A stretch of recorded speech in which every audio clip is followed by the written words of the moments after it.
Hola, mi nombre es María José García, número expediente HPS 201000069. El día de hoy les voy a hablar un poco acerca de la ley de reversión y la nacionalización del petróleo. Para empezar, vamos a hablar de la ley de reversión o la ley de bienes afectos a la reversión petrolera. ¿Cuáles son los antecedentes de esta ley? Para empezar, a principios del siglo XX, cuando se crearon las primeras leyes de minas, la ley decía que los bienes utilizados por las empresas a las que el gobierno les dé permiso de explotar los recursos naturales, en realidad le van a pasar a pertenecer al gobierno. Al mismo tiempo, otro de los antecedentes pues es la ley de hidrocarburos de 1943, que fue una reforma a la ley de hidrocarburos original y donde las ganancias se repartieron de manera más equitativa entre los concesionarios y el gobierno, y se estableció un plazo de 40 años, es decir, que el contrato con estos concesionarios iba a terminar en 1983 y esto era parte de lo que se quería revertir.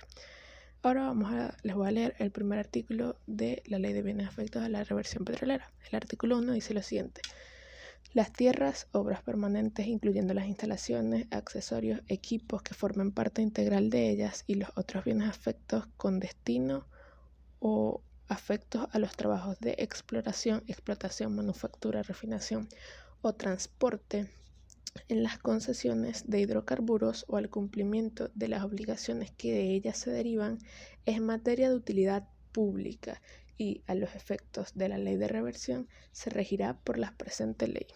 Es decir, todos los bienes que poseen o que utilizan estos concesionarios en realidad le pertenecen al Estado. Todos los bienes utilizados para refinar, explotar, la manufacturación, todo eso le pertenece al Estado. ¿Y qué es lo que establece esta ley, verdad? Comenzando con este artículo que les quise leer porque es el principal. Establece que estos bienes, además de pertenecerle al Estado, los bienes que se compren o que se consigan a continuación, luego de que esta ley entre en vigencia, también le van a pertenecer al Estado. El Estado va a inspeccionar el cuidado que tengan estos bienes para asegurar que se mantengan en condiciones óptimas para el trabajo, y además no se pueden modificar, no se pueden vender sin permiso del Estado. Al mismo tiempo, otros artículos de la ley también indican que los concesionarios tienen el deber de explotar las áreas que se les asignaron, porque muchos no lo hacían o muchos explotaban partes específicas y no lo demás. Entonces, esta ley les dio un periodo de 3 años desde que se formuló la ley para comenzar a explotar estas áreas.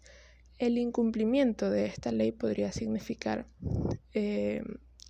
el incumplimiento de la ley, al mismo tiempo incumple el contrato que tiene el concesionario con el Estado, y así podrían perder pues esos bienes, ya que en realidad le pertenecen al Estado. Al mismo tiempo es importante destacar que esta ley entró en vigencia durante el mandato de Rafael Caldera en 1971, a mediados de 1971, y fue de hecho el paso más importante antes de la nacionalización del petróleo. Ahora vamos a hablar de la nacionalización del petróleo.